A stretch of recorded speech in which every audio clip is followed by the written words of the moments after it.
이 집 세 채, 이 집 세 채, 전부 민호 앞으로 명예 이전하기로 했다. 시어머니 이숙자 여사의 목소리는 크지 않았지만 마치 무거운 망치처럼 내 고막을 한한 내리쳤다. 시간이 멈춘 듯 했다. 거실의 낡은 샹들리에 불빛마저 끈적하게 느껴졌다. 남편 박민준의 숨소리가 순식간에 평온함에서 거칠어지는 것이 선명하게 들렸다. 곧 격분할 황소 같았다. 내 맞은편에 앉은 시동생 박민호는 입꼬리가 귀에 걸릴 지경이었다. 그의 옆에 앉은 여자친구의 눈은 탐욕으로 노골적으로 번뜩였다. 마치 불을 켠 싸구려 전구 두 개처럼 그 빛이 내 눈을 아프게 찔렀다. 전부 민호 씨한테요? 물컵을 쥔 내 손가락 마디가 하얗게 질렸다. 지난 5년간 나와 민준 씨의 월급 절반은 시어머니께 생활비로 드렸다. 우리는 방음도 안 되는 이 낡은 빌라에 옴짝달싹 못하고 살면서 부부간의 밤 이야기조차 목소리를 낮춰야 했다. 우리가 성실하게 일하고 아낀 이유는 오직 아파트 계약금을 모아 마음껏 이야기하고 소리내어 웃을 수 있는 우리만의 집을 갖기 위해서였다.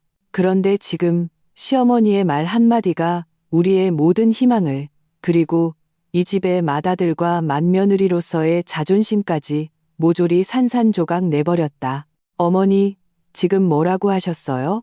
의자 다리가 바닥에 긁히는 날카로운 소리가 이 정막을 깼다. 민준 씨가 벌떡 일어섰다. 그의 가슴이 거칠게 오르내렸고 목에는 퍼런 힘줄이 솟았다. 본래 우직하던 얼굴이 분노로 돼지간처럼 불그락푸르락했다. 그는 덫에 갇힌 짐승처럼 자신의 친어머니를 죽일 듯이 노려봤다. 시어머니는 미간을 잔뜩 찌푸렸다. 얼굴에는 미안한 기색 하나 없이 지극히 당연하다는 듯한 짜증만이 가득했다. 소리는 왜 질러? 집은 내 거고 내가 주고 싶은 사람한테 주겠다는데 제가 장남이잖아요. 민준 씨의 목소리가 떨렸다. 장남이 뭐 어쨌다고? 동생한테 양보 좀 하면 안 되니? 쟤는 결혼해야 하는데 집도 없이 어떻게 해? 그럼 저희는 집이 필요 없고요? 민준 씨는 주먹을 꽉 쥐어 뼈마디 소리가 났다. 서연이 저 따라와서 5년이에요. 5년. 저희는 변변한 장롱 하나 없다고요. 민호는요? 어머니한테 돈 한 푼 드린 적 있어요? 맨날 손 벌려서 돈 달라고 하는 거 말고 뭘 할 줄 아는데요? 형 질투하는 거야? 민호가 다리를 꼬고 앉아 세상을 다 가진 듯한 거만한 얼굴로 느긋하게 입을 열었다. 능력 있으면 형이 알아서 쟁취했어야지. 엄마가 나를 더 아끼시는데 형이 무슨 상관이야? 그 말은 불에 기름을 붓는 격이었다. 민준 씨의 눈이 순간적으로 붉어지는 것을 보았다. 당장이라도 달려들어 민호를 두들겨 팰 기세였다. 순간 모든 사람의 시선이 스포트라이트처럼 내게 꽂혔다. 시어머니는 심사하는 눈초리로, 민호는 도발적인 눈빛으로, 그의 여자친구는 구경거리를 즐기는 듯한 희열에 찬 눈으로 나를 쳐다봤다. 그들은 모두 기다리고 있었다.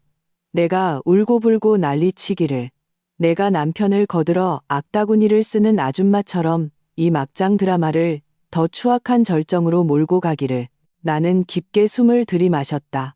공기 중에는 아직 식지 않은 된장찌개 냄새와 낡은 집의 곰팡이 냄새, 그리고 분노로 달아오른 민준 씨의 땀 냄새가 섞여 있었다. 민준 씨가 이성을 잃기 직전 나는 손을 뻗어 힘이 들어가 뜨거워진 그의 팔뚝을 가만히 잡았다. 그의 근육은 돌덩이처럼 단단했다. 모두의 시선 속에서 나는 테이블 위에 놓인 식어빠진 물컵을 들어 천천히 한 모금 마셨다. 차가운 물이 목구멍을 타고 내려가며 내 마음속에서 들끓던 불길을 잠재웠다. 어머님, 민호 씨, 두 분 다 진정하세요. 이 선당 멘토르께서. 내 목소리는 아주 작았지만 마치 끓는 기름에 떨어진 물방울처럼 거실 전체를 기묘하게 잠재웠다. 민준 씨는 경악한 눈으로 나를 보았고 시어머니와 민호도 잠시 멍해졌다. 나는 물컵을 내려놓고 시어머니의 편협하고 고집스러운 눈을 마주보며 또박또박 아주 명확하게 말했다. 저는 어머님 결정이 아주 좋다고 생각해요. 민준 씨가 나를 보는 눈빛이 경악에서 완전한 불신으로 바뀌었다. 시어머니와 민호의 얼굴에 떠오른 표정은 그야말로 가관이었다. 나는 그들을 무시하고 마치 잡담이라도 하듯 한가로운 어조로 천천히 말을 이었다. 집은 어머님 재산이잖아요. 누구에게 주시든 어머님 마음이죠. 그런데요. 나는 일부러 말꼬리를 느리며 시어머니의 얼굴에서부터 불안해하기 시작한 시동생 민호에게로 시선을 천천히 옮겼다. 어머님, 이 동네 관습은 어머님께서 제일 잘 아시잖아요. 집을 물려받는 사람이 부모님 노후 봉양부터 임종까지 책임지는 거요. 병상에서 대소변 받아내는 일까지도요. 자점다 삼독기. 나는 희미하게 웃었다. 그 웃음에는 온기라고는 한 점도 없었다. 결국 권리와 의무는 동등해야 하니까요. 제 말이 맞죠, 어머님? 나는 순식간에 굳어버린 민호의 얼굴을 보며 마지막 결정타를 날렸다. 민호 씨, 앞으로 어머님 모시는 중책은 이제 온전히 민호 씨랑 새아가 씨한테 맡겨졌네요. 저랑 민준 씨는 기껏해야 설날이나 추석에 과일 좀 사들고 와서 잠깐 얼굴 뵙는 게 전부일 거예요. 저희가 주제 넘게 나서서 이 대단한 효자가 효도할 기회를 빼앗을 수는 없죠. 내 말이 끝나자 세상은 심장 박동 소리가 들릴 만큼 조용해졌다. 민준 씨의 얼굴에서 분노가 눈에 띄게 사라지고 경악과 깨달음, 그리고 마지막에는 경외와 희열이 뒤섞인 복잡한 눈빛으로 변해갔다. 시어머니는 입을 벌린 채 나를 보았다가 가장 아끼는 작은 아들을 보았다가 했다. 늘 명령만 내리던 그 얼굴에 처음으로 공백이 떠올랐다. 그리고 민호, 그의 얼굴에 번지던 더위만만한 표정은 마치 싸구려, 유화물감에 찬물을 끼얹은 것처럼 순식간에 벗겨져 내렸다. 그 밑으로 당황과 경악, 그리고 뒤통수를 한 대 맞은 듯한 멍한 표정이 드러났다. 그의 옆에서 곱게 화장한 여자친구는 테이블 밑에서 그의 옷자락을 세게 잡아당겼다. 얼굴색은 팔레트보다 더 다채로웠다. 나는 의자 등받이에 기대어 마치 파리를 산채로 삼킨 듯한 표정의 시동생을 보며 속으로 웃음꽃을 피웠다. 급해하지 마. 진짜 재미있는 연극은 이제 막 시작됐으니까. 거실은 죽은 듯이 고요했지만 내가 가볍게 던진 집을 받는 사람이 노후를 책임진다는 말은 거대한 돌덩이처럼 이 고요한 연못에 엄청난 파문을 일으켰다. 그 물보라는 모든 사람의 얼굴에 튀었다. 시어머니 이숙자 여사의 얼굴은 하얗게 질렸다가 파랗게 변했다. 입술을 떨며 반박하려 했지만 내 말 한마디 한마디가 모두 이치에 맞아 어디서부터 반박해야 할지 알 수 없었다. 그녀는 그저 모든 좋은 것을 작은 아들에게 안겨줄 생각만 했지. 그 이면에 어떤 무거운 책임이 묶여 있는지는 애써 외면했던 것이다. 민호의 얼굴 근육은 통제 불능 상태로 경련했다. 그는 내가 던진 대단한 효자라는 말에 숨이 막혀 한동안 헉헉거렸다. 엄마, 제가 무슨 헛소리를 하는 거야. 마침내 그가 목소리를 찾았지만 나를 향한 것이 아니라 시어머니를 향한 것이었다. 말투에는 분노와 원망이 가득했다. 지금 무슨 뜻으로 저러는 거냐고. 무슨 뜻이냐고요? 시어머니가 입을 열기 전에 내가 말을 가로챘다. 내 말투는 세상 물정 모르는 아이처럼 순진했다. 글자 그대로의 뜻이죠. 민호 씨. 어머니께서 평생 모으신 모든 재산, 모든 노후 보장을 이 집 세 채에 담아 당신 손에 넘겨주시는 거잖아요. 이건 얼마나 큰 신뢰예요. 어머니께서 기대하시는 건 당연히 당신이 노후를 책임지고 임종을 지켜드리는 거 아니겠어요? 나는 잠시 말을 멈추고 일부러 한숨을 쉬었다. 설마 좋은 건 당신이 다 챙기고 힘든 일이 닥치면 그 책임은 우리 같은 남들에게 떠넘기려는 건 아니겠죠? 세상에 그렇게 쉬운 일은 없잖아요. 민준 씨는 이제 완전히 나와 같은 편에 섰다. 그의 가슴속 분노는 나와 함께 싸우려는 드높은 투지로 변해 있었다. 그는 다시 자리에 앉아 일부러 내 모습을 흉내내며 느긋하게 물을 한 잔 따랐다. 그리고는 뭔가 크게 깨달았다는 투로 입을 열었다. 서연이 말이 맞아. 엄마, 작년에 고혈압으로 입원하셨을 때 누가 휴가 내고 병원 뛰어다니면서 밤에 바닥에서 쪽잠 잤는지 잊으셨어요? 저랑 서연이었어요. 그는 민호를 향해 비웃음 섞인 눈빛을 보냈다.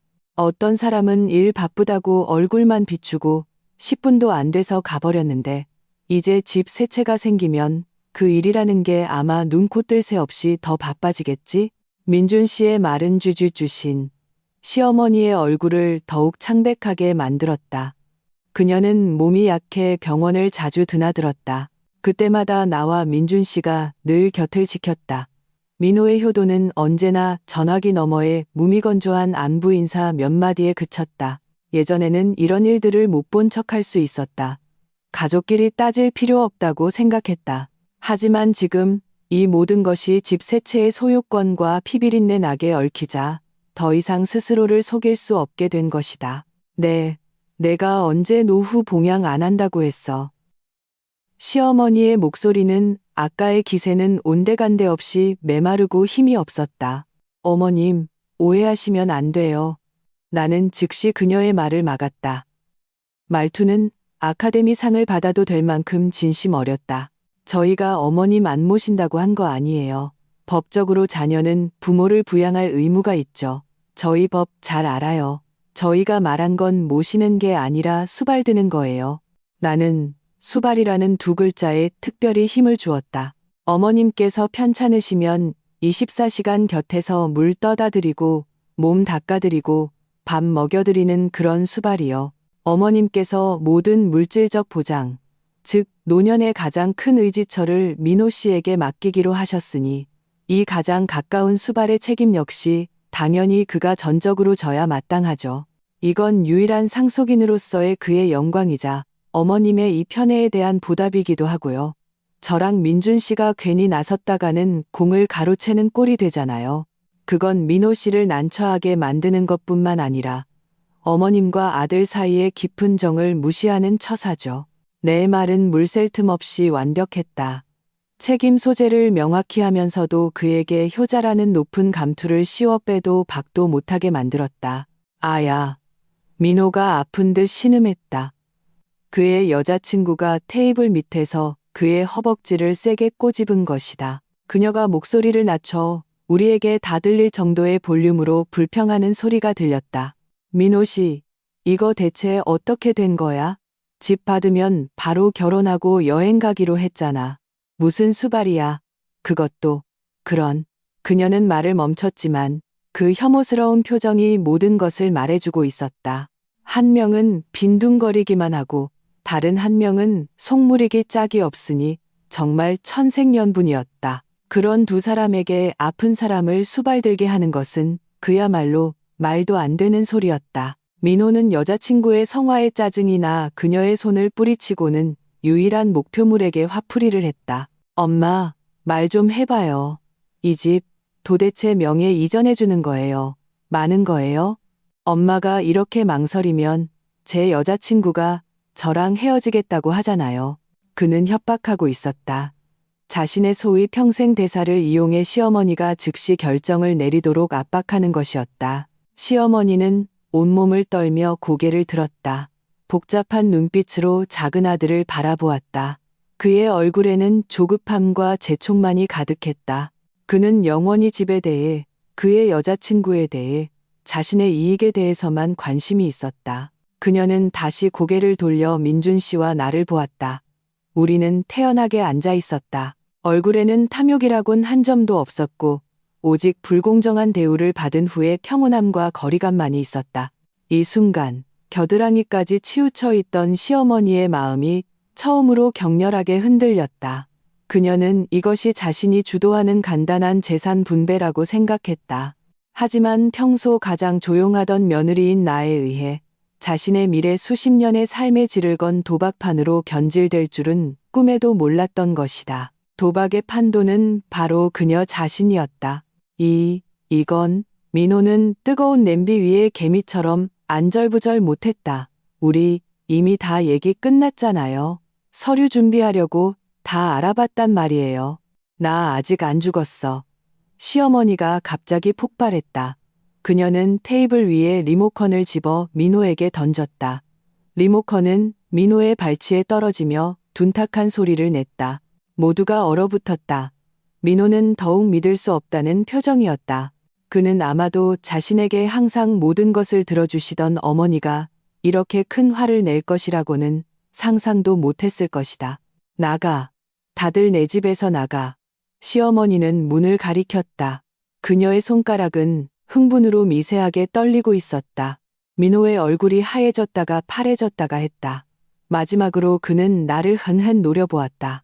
그 눈빛의 원망은 마치 나를 산채로 집어삼킬 듯했다. 그는 오늘 이 모든 사태를 내가 망쳐놓았다는 것을 알고 있었다. 그는 동양 불만 가득한 얼굴에 여자친구를 잡아 끌고는 뒤도 돌아보지 않고 문을 박차고 나갔다. 쾅! 거대한 문 닫는 소리에 벽에 걸린 달력까지 흔들렸다. 거실에는 나와 민준 씨, 그리고 소파에 앉아 마치 모든 기운이 빠져나간 듯 힘없이 주저앉은 시어머니만 남았다. 민준 씨가 테이블 밑에서 내 손을 힘껏 잡아주었다. 그의 손바닥에서 칭찬과 안심의 온기가 전해져 왔다. 나도 그의 손을 마주 잡았지만 마음은 조금도 편치 않았다. 이것은 단지 시작일 뿐이라는 것을 알았다. 민호 같은 성격은 결코 순순히 물러서지 않을 것이다. 궁지에 몰린 짐승은 더욱 미쳐 날뛸 뿐이다. 역시나 그 후 며칠 동안 집은 소리 없는 전쟁터가 되었다. 시어머니의 태도는 180도 바뀌었다. 그녀는 나에게, 심지어 민준 씨에게까지 조심스럽게 잘해주려는 기색을 보였다. 밥을 먼저 퍼주기도 하고 내가 좋아하는 반찬을 기억해주기도 했다. 내가 야근하고 늦게 들어오는 날에는 냄비에 음식을 데워 놓기까지 했다. 지난 5년간 단 한 번도 없었던 대우였다. 나는 그녀가 두려워하고 있다는 것을 알았다. 그날 내가 했던 말이 현실이 될까봐 두려워하는 것이다. 그녀가 정말 모든 것을 작은 아들에게 넘겨준 후 자신의 노년이 아무도 돌보지 않는 비참한 처지가 될까봐 두려워하는 것이었다. 그날 밤 민호가 떠난 후 그녀는 거실에 오랫동안 홀로 앉아 있었다. 민준 씨가 걱정되어 가보니 그녀는 앨범을 들고 민준 씨와 민호의 어릴 적 사진을 보고 있었다. 눈가에는 눈물이 맺혀 있었다. 그녀는 흔들리고 고통스러워하며 수십 년간의 편애와 차가운 현실 사이에서 괴로워하고 있었다. 나는 내 전략을 끝까지 밀어붙였다. 이전에는 집에 전기세, 수도세 같은 공과금을 모두 민준 씨가 알아서 냈다.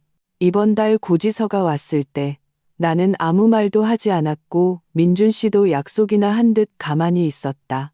이틀 후 집에 갑자기 정전이 되었다. 시어머니는 어둠 속에서 더듬거리며 당황해서 물었다.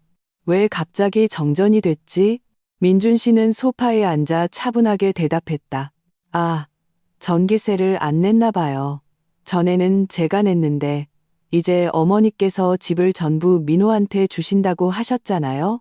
그럼 이 집의 주인은 당연히 민호가 되어야죠. 이런 자질구레한 일도 이제 걔가 처리하는 법을 배워야 해요. 전화 한번 해보세요. 노니? 시어머니는 핸드폰을 들고 화면 위에서 손가락을 한참이나 움직였지만 그 전화는 끝내 걸지 못했다. 결국 그녀는 직접 서랍을 뒤져 전기요금 카드를 찾아냈고 어둠 속을 더듬어 직접 아래층 편의점에 가서 요금을 냈다. 돌아올 때 나는 그녀의 귀밑머리가 복도의 희미한 불빛 아래 유난히 희끗희끗해 보이는 것을 보았다. 주말에는 시어머니의 지병이 도졌다. 허리가 아파서 병원에 가서 파스라도 몇 장 붙이고 싶어 했다.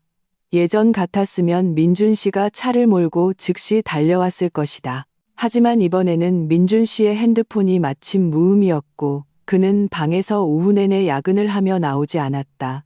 나는 부엌에서 공국을 끓이며 시어머니의 눈치를 못 본 척했다.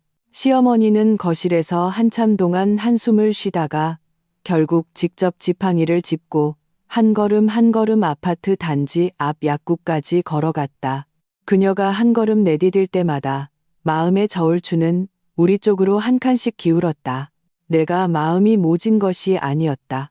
나는 그저 가장 현실적인 방식으로 그녀의 미래를 책임질 사람이 과연 누구인지를 똑똑히 보게 해주고 있었을 뿐이다. 한편 그날의 참패를 겪은 민호도 전략을 바꿨다. 그는 더 이상 정면으로 부딪히지 않고 감정에 호소하는 작전을 쓰기 시작했다. 그는 거의 매일같이 집으로 달려왔고 올 때마다 빈손으로 오지 않았다.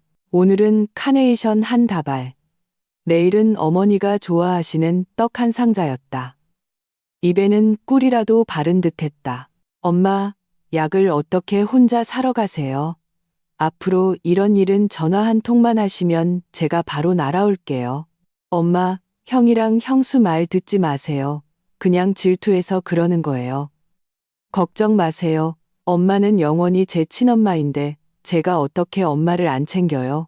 엄마 집만 제 앞으로 넘겨주시면 저 바로 유리랑 결혼해서 내년에는 뚱뚱한 손주 안겨드릴게요. 그때는 그냥 편히 복만 누리시면 돼요.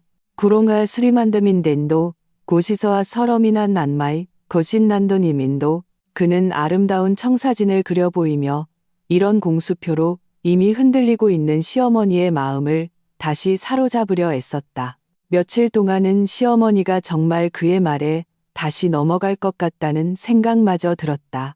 그녀는 민호의 그 번지르르한 입을 보며 눈빛에 다시 익숙한 그 맹목적인 사랑의 빛을 띠기 시작했다. 그러던 어느 날, 한 통의 전화가 민호의 모든 위장을 갈기갈기 찢어놓았다.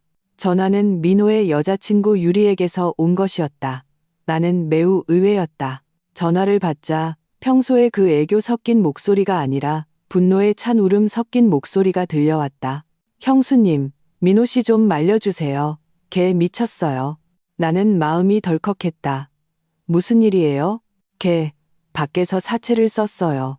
오늘 그놈들이 찾아와서는 돈 안 갚으면 다리 하나를 부러뜨리겠다고 했어요. 내 심장이 쿵 내려앉았다. 얼마나 빚졌는데요? 5천만 원이요. 5천만 원. 나는 숨을 들이켰다. 민호의 됨됨이로 보아 그 돈이 절대 바른 곳에 쓰였을 리가 없었다. 왜 형수님한테 연락했어요? 제가 보증을 서줬거든요. 유리의 목소리에는 절망이 깃들어 있었다. 집 문서만 받으면 바로 은행에서 담보대출 받아서 갚을 수 있다고 했어요. 그런데 할머니가 갑자기 마음을 바꾸실 줄 누가 알았겠어요. 형수님, 지금 그놈들이 민호 씨를 못 찾으니까 맨날 저한테 와서 들들 볶아요. 저 일자리도 잃었다고요. 제발요. 할머니한테 빨리 진명이 이전해주라고 좀 해주세요. 안 그러면 우리 둘 다 끝장이에요. 나는 전화를 쥔 채 손바닥이 차갑게 식었다. 그랬구나. 민호가 그렇게 집을 서둘렀던 이유가 결혼 때문이 아니라 이 거대한 빚구멍을 메우기 위해서였다니. 심지어 자기 여자친구까지 끌어들여서 이제 구멍은 못 메웠는데 폭탄의 도화선에는 이미 불이 붙은 것이다. 궁지에 몰린 개는 담을 넘고 토끼도 급하면 사람을 문다. 5천만 원의 사채빚에 몰린 민호가 무슨 짓을 저지를지 나는 감히 상상할 수 없었다. 나는 즉시 이 사실을 민준 씨에게 알렸다. 민준 씨는 이야기를 듣고 벽에 주먹을 내리쳤다. 눈이 붉어졌다. 이 짐승 같은 놈, 우리 가족을 전부 물귀신으로 만들 작정이야. 지금 화낼 때가 아니에요. 나는 억지로 냉정을 유지했다. 우선 어머니께 알려야 해요. 하지만 우리가 직접 말하면 안 돼요. 만약 우리가 직접 말하면 시어머니의 첫 반응은 우리가 민호를 모함한다고 생각할 가능성이 컸다. 이 일은 반드시 더 충격적이고 그녀가 부정할 수 없는 방식으로 드러나야 했다. 나는 민준 씨를 보며 머릿속으로 빠르게 계획을 세웠다. 민준 씨, 지금 당장 민호가 자주 가는 PC방 같은 곳들을 찾아가 봐요. 기억해요. 돈을 갚아주러 가는 게 아니라 걔를 압박하러 가는 거예요. 우리가 이 사실을 알고 있다는 걸 알려서 압박감을 느끼게 해야 해요. 자보이스, 그런 다음에는 나는 깊게 숨을 들이쉬었다. 기다리는 거예요. 진짜 빚쟁이들이 직접 찾아오도록. 이 결정이 매우 위험하고 심지어 잔인하다는 것을 알았다. 하지만 민호 같은 인간과 시어머니의 이런 맹목적인 편애를 깨뜨리기 위해서는 반드시 강력한 충격요법이 필요했다. 그녀가 직접 피비린내 나는 현실을 목격하지 않는 한 그녀는 영원히 진정으로 깨어나지 못할 것이다. 폭풍우가 몰려오고 있었다. 그 후 이틀 동안 집안의 분위기는 극도로 무거웠다. 민준 씨는 내 계획대로 민호가 나타날 만한 PC방, 술집, 심지어 여자친구 유리의 집까지 샅샅이 뒤졌지만 민호는 마치 증발한 것처럼 자취를 감췄다. 전화도 받지 않고 문자에도 답이 없었다. 그는 숨어버린 것이다. 그리고 이 숨는 행위 자체가 죄책감과 두려움의 신호였다. 시어머니도 뭔가 이상하다는 것을 눈치챈 것 같았다. 작은 아들이 이틀 동안이나 애교를 부리러 오지 않았고 전화도 되지 않았다. 예전에는 한 번도 이런 적이 없었다. 그녀는 안절부절 못하며 거실을 서성였다. 입으로는 이 녀석 어디 간 거야 라고 중얼거렸다. 나는 진실을 말하지 않고 그저 냉정하게 지켜볼 뿐이었다. 도화선이 거의 다 타들어갔고 폭발은 시간 문제라는 것을 알았다. 셋째 날 오후 내가 저녁을 준비하고 있을 때 갑자기 초인종이 울렸다. 택배도 이웃도 아니었다. 마치 초인종을 부술 것처럼 급하고 난폭하게 연달아 눌러대는 소리였다. 시어머니가 깜짝 놀라 문을 열러 가려는 것을 내가 즉시 막아섰다. 어머님 가지 마세요. 나는 현관문 렌즈를 들여다보았다. 심장이 통제 불능 상태로 미친 듯이 뛰었다. 문 밖에는 남자 3명이 서 있었다. 선두에 선 남자는 대머리에 목에는 굵은 금목걸이를 하고 있었는데 복도 불빛에 번쩍이며 눈을 찔렀다. 그의 뒤에 선 두 남자도 험상찌는 인상에 불량한 눈빛을 하고 있었다. 그들은 손님이 아니었다. 누구세요? 시어머니가 긴장해서 물었다. 빚 받으러 온 사람들이요. 나는 짧게 대답했다. 시어머니의 얼굴이 순식간에 하얗게 질렸다. 문 밖의 소리는 이미 초인종을 누르는 것에서 주먹으로 문을 쿵쿵 두드리는 것으로 바뀌어 있었다. 문 열어. 박민호 안에 있어. 빚졌으면 갚는 게 당연한 거 아니야. 빨리 문 안 열면 확 차버릴 거야. 대머리 남자의 목소리는 거칠고 위협적이었으며 문틈을 뚫고 선명하게 들려왔다. 어머님, 나는 나지막이 불러 다리가 풀려 주저앉으려는 시어머니를 부축해 소파에 앉혔다. 걱정 마세요. 제가 있어요. 지금 아무 말도 아무 행동도 하지 마세요. 나는 핸드폰을 꺼내 112 신고 화면을 띄워놓았다. 그리고 심호흡을 한 후 문 뒤로 다가갔다. 누구 찾으세요? 나는 문을 사이에 두고 차갑게 물었다. 박민호 찾는다니까. 대머리가 밖에서 소리쳤다. 당신이랑 무슨 사이야? 당장 나오라고 해. 여기 안 살아요. 오는 하게스의 지게. 개소리 마. 우리가 다 알아봤어. 여기가 걔네 집이야. 헛소리 말고 빨리 나오라고 해. 5천만 원, 한 푼도 깎아줄 수 없어. 안 그러면 오늘 너희들 다 무사하지 못할 줄 알아. 5천만 원이라는 숫자는 폭탄처럼 시어머니의 귓가에서 터졌다. 그녀는 소파에 탄란히 앉아 입술을 떨며 눈에는 공포와 불신이 가득했다. 그녀는 줄곧 자신의 작은 아들이 단지 노는 것을 좋아하고 철이 없을 뿐이라고 생각했지. 밖에서 이렇게 큰 사고를 쳤을 줄은 꿈에도 몰랐던 것이다. 문을 두드리는 소리는 점점 더 커졌고 문짝이 흔들릴 정도였다. 다시 한 번 말하지만 여기 안 살아요. 계속 이러시면 경찰에 신고할 겁니다. 나는 단호하게 말했다. 신고? 해봐 임마. 대머리가 밖에서 미친 듯이 웃었다. 우리는 빚 받으러 온 거지. 강도질하러 온 게 아니야. 경찰이 와도 더리는 통에. 빚졌으면 갚아야지. 보아하니 배째라는 거구만. 야, 뭘 꾸물거려. 문 차버려.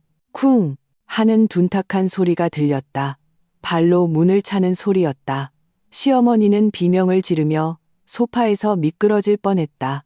더 이상 기다릴 수 없었다. 나는 망설임 없이 통화 버튼을 눌렀다. 전화가 연결되는 순간 나는 문 밖을 향해 큰 소리로 외쳤다. 이미 경찰에 신고했어요. 경찰 곧 도착할 겁니다. 당신들 행동은 이미 업무방해 및 주거침입에 해당해요. 무슨 일이든 경찰 오면 얘기합시다. 내 목소리는 냉정하고 단호했으며 반박할 수 없는 힘이 실려 있었다. 문을 두드리던 소리가 과연 잠시 멈췄다. 사채업자들도 강자에게 약하고 약자에게 강한 법이다. 문을 막고 협박할 용기는 있어도 경찰 앞에서 정말로 폭력을 행사할 배짱은 없을 것이다. 그 틈을 타 나는 시어머니를 향해 돌아보며 말했다. 어머님, 지금 바로 민호 씨한테 전화하세요. 빚쟁이들이 집까지 찾아왔고 경찰도 불렀다고요. 걔가 아직 사람이라면 당장 튀어오라고 하세요. 고곱게 시어머니는 마지막 구명더처라도 잡은 듯 떨리는 손으로 그동안 수없이 걸어도 받지 않던 번호로 전화를 걸었다. 이번에는 거의 즉시 연결되었다. 엄마, 전화기 너머 민호의 목소리는 힘없고 울먹였다. 이 짐승 같은 놈아, 어디서 죽다 살아났어. 시어머니는 마침내 무너져 내렸다. 전화기에 대고 울부짖었다. 도대체 밖에서 무슨 짓을 하고 다닌 거야? 빚쟁이들이 집까지 찾아와서 우리 집 문을 부수려고 해. 너 나를 죽일 셈이야. 전화기 저편은 침묵했다. 한참 후에야 애원하는 듯한 민호의 목소리가 들려왔다. 엄마, 저 좀 살려주세요. 저 정말 막다른 길에 몰렸어요. 집을 저한테 주세요. 집만 있으면 담보대출 받아서 돈을 갚을 수 있어요. 엄마, 이런 상황에서도 그의 머릿속에는 오직 그 집 세 채뿐이었다.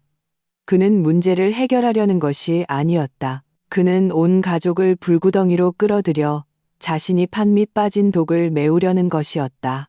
시어머니는 전화를 쥔 채 온몸을 떨었다. 실망, 분노, 고통, 그리고 어머니로서의 마지막 슬픔이 그녀의 얼굴에 뒤섞였다.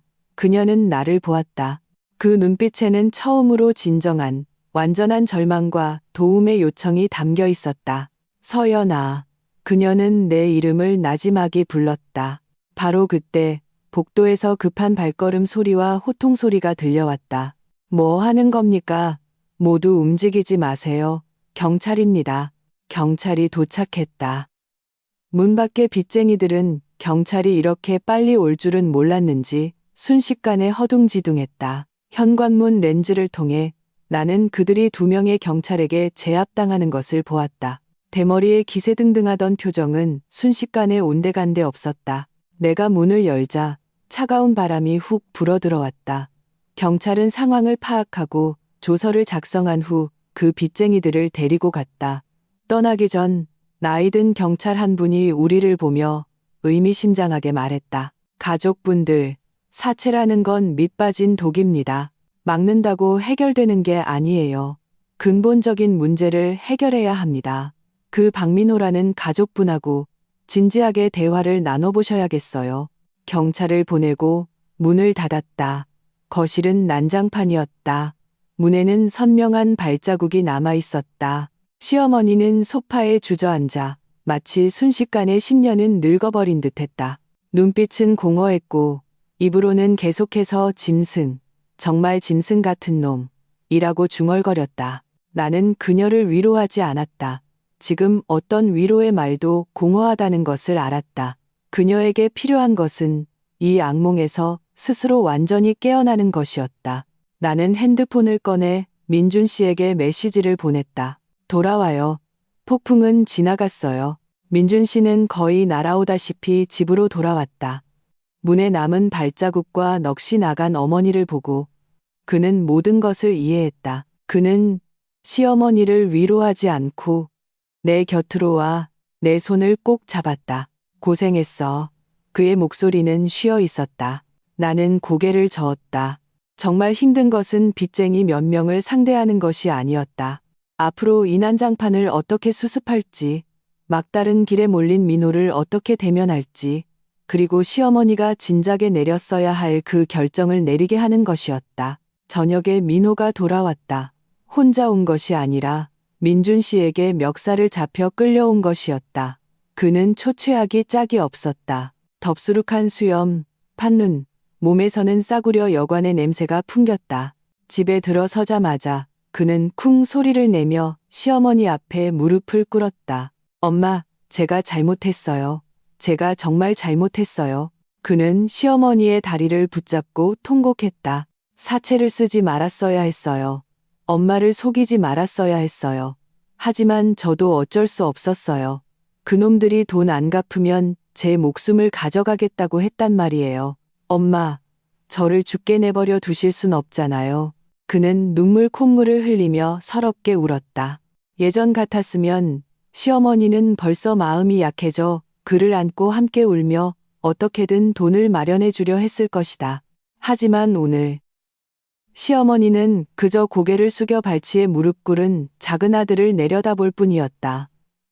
눈빛에는 동정심 대신 죽은 듯이 고요한 슬픔만이 가득했다.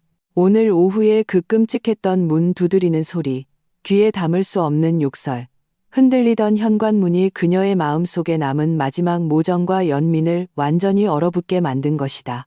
5천만 원. 시어머니가 입을 열었다. 목소리는 사포로 문지른 것처럼 쉬어 있었다. 말해봐. 그 5천만 원. 어떻게 빚진 거니? 민호의 울음소리가 퇴섰다. 눈빛이 흔들렸다. 저 친구랑 동업하다가 사기당했어요. 동업? 민준 씨가 옆에서 냉소했다. 내가 듣기로는 인터넷 도박에 빠져서 돈을 다 날렸다고 하던데?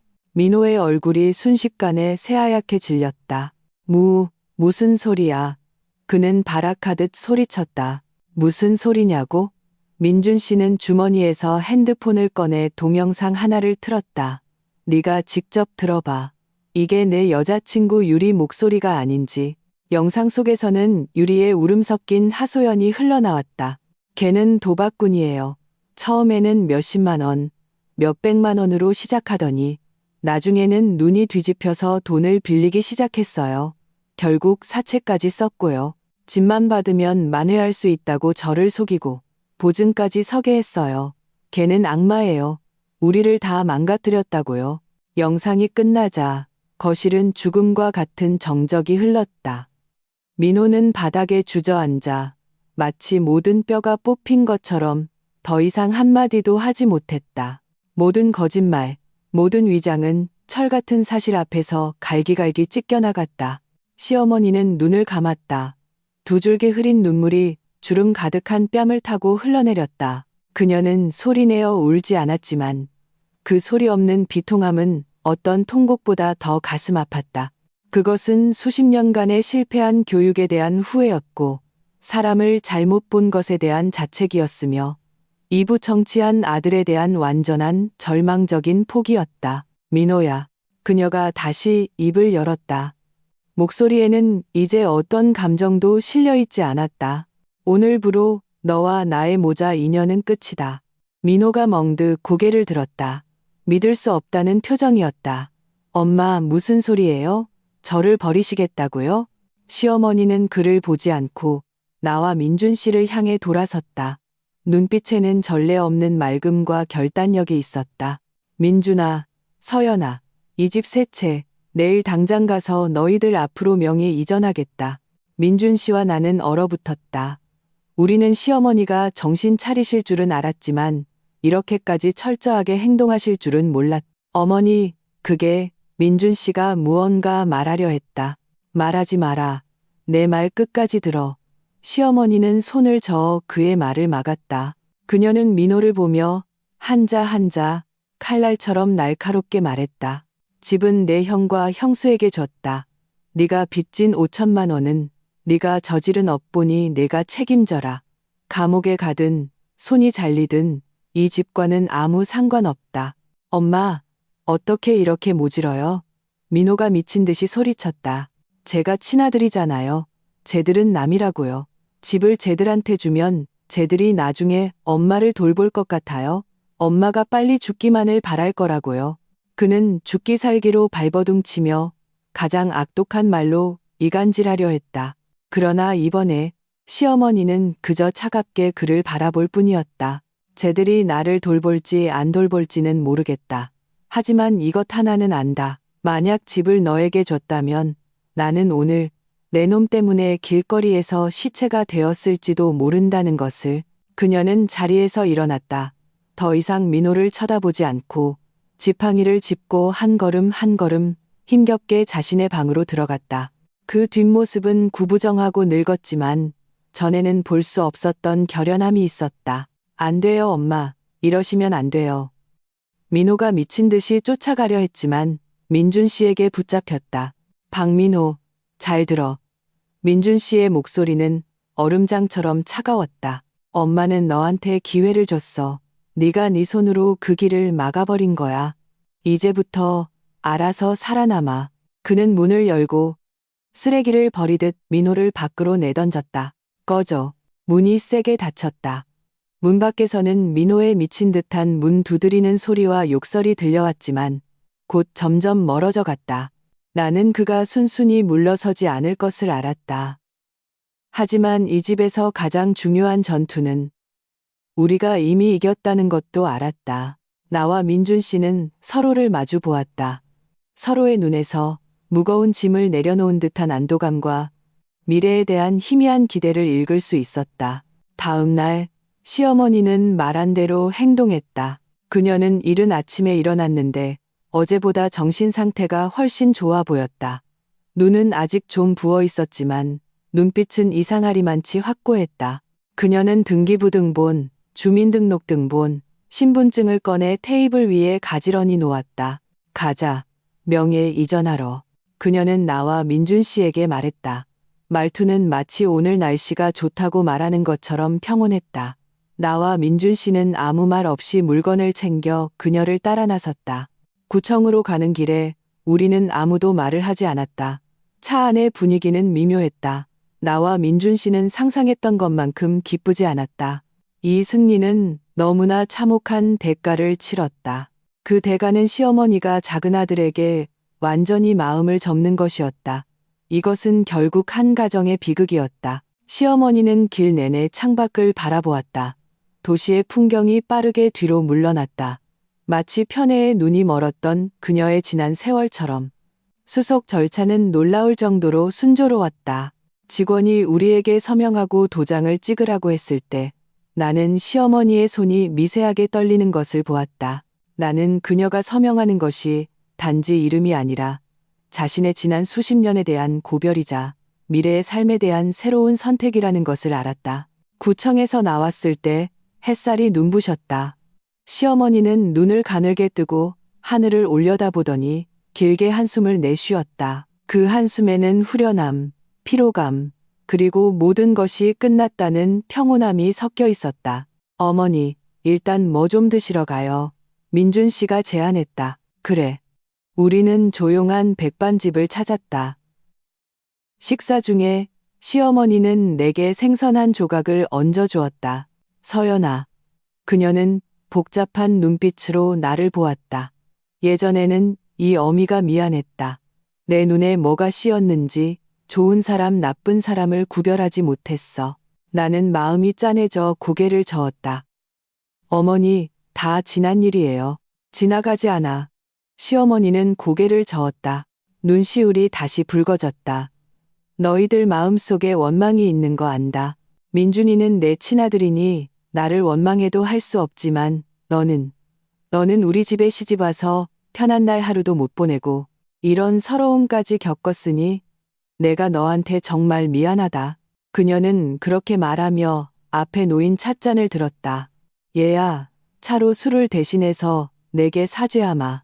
앞으로 이 집은 너랑 민준이한테 달렸다. 나도 서둘러 찻잔을 들어 잔을 부딪혔다. 어머니, 너무 과한 말씀이세요. 우리는 한 가족이잖아요. 민준 씨는 우리를 보며 눈이 붉어졌다.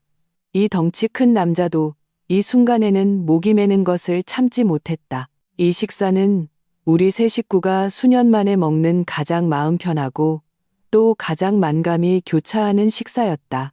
그러나 우리 중 누구도 민호의 보복이 그렇게 빠르고 그렇게 미친 듯이 닥쳐올 줄은 예상하지 못했다. 집에 돌아와 문을 열자마자 우리는 짙은 휘발유 냄새를 맡았다. 거실은 난장판으로 뒤집혀 있었고 민호는 소파 한가운데에 앉아 있었다. 손에는 라이터를 들고 있었고 발치에는 뚜껑이 열린 빨간 휘발유통이 놓여 있었다. 그의 두 눈은 충혈되어 있었고 머리는 헝클어져 있었다. 그는 마치 곧 점화될 폭탄 같아 보였다. 돌아왔네. 그는 우리를 보고 섬뜩한 미소를 지었다. 박민호, 너무하는 짓이야.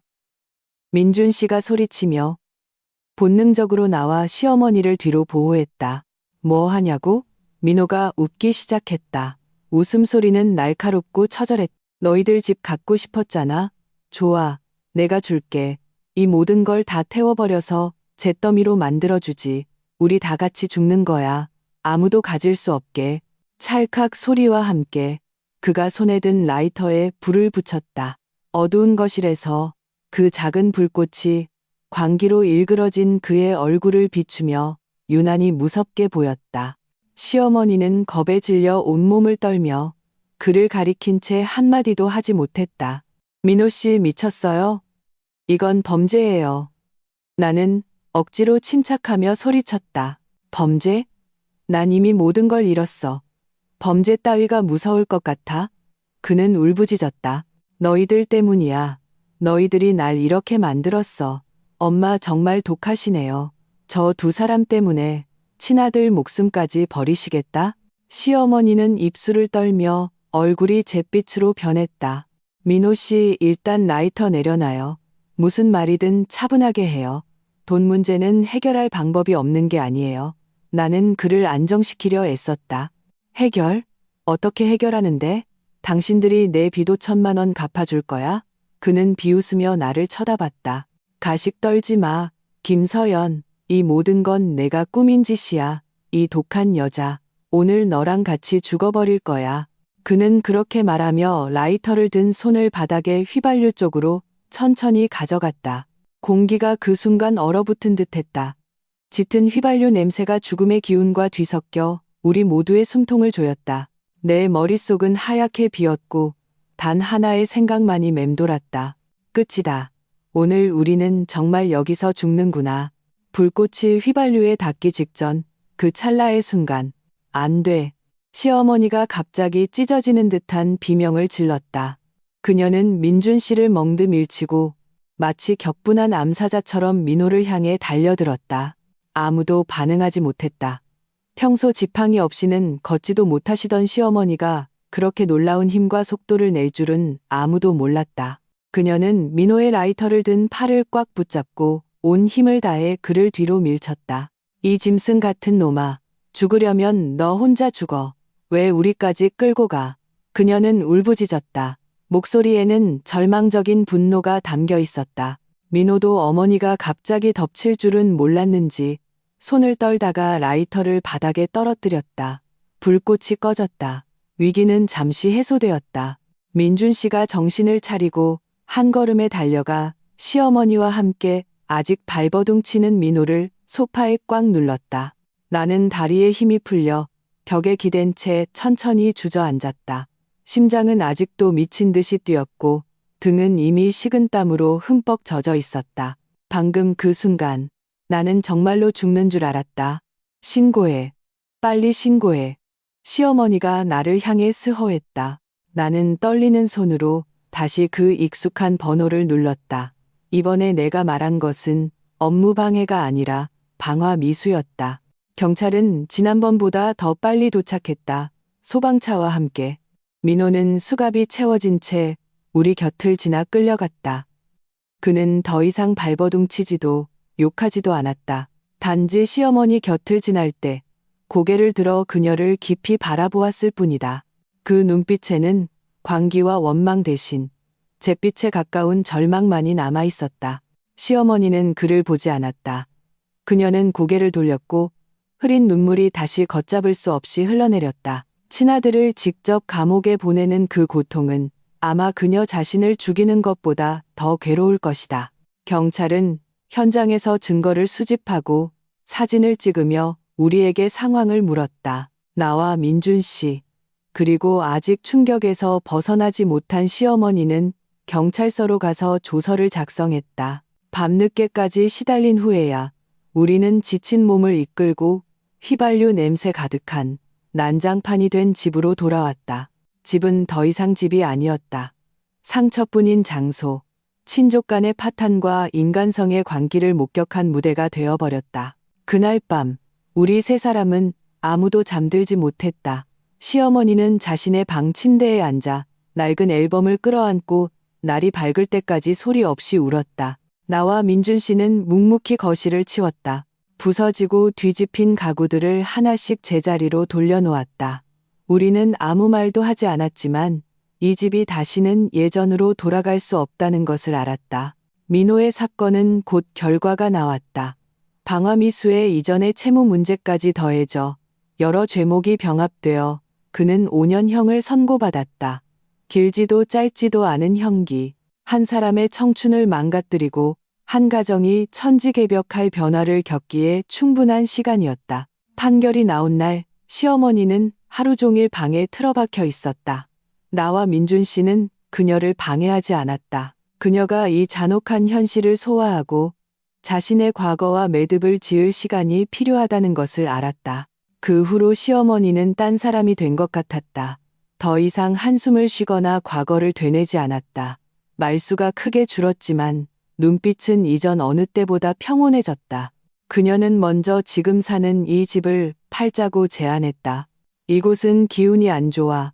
우리 새 곳으로 가서 다시 시작하자. 나와 민준 씨는 반대하지 않았다. 우리는 낡은 빌라 한 채를 판 돈으로 도시의 환경 좋은 새 아파트 단지에 방 3개짜리 새 집을 샀다. 크지는 않았지만 햇볕이 잘 들었다. 나머지 낡은 집 2채는 팔지 않고 계속해서 새를 놓았다. 월세는 시어머니의 노후 자금으로 그녀가 직접 관리하도록 했다. 우리는 그 돈은 한 푼도 건드리지 않을 것이며 그녀 자신의 보장이라고 말씀드렸다.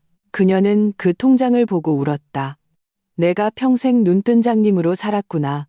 늙어서야 겨우 철이 들었어. 새 집으로 이사하는 날, 햇살이 넓은 거실 창을 통해 쏟아져 들어와 거실을 가득 채웠다. 나와 민준 씨는 짐을 정리하느라 바빴고 시어머니는 베란다의 흔들의자에 앉아 돋보기를 쓰고 조용히 책을 읽었다. 석양의 마지막 빛이 그녀의 희끗한 머리카락에 따뜻한 금빛을 입혔다. 그 순간 나는 문득 생각했다.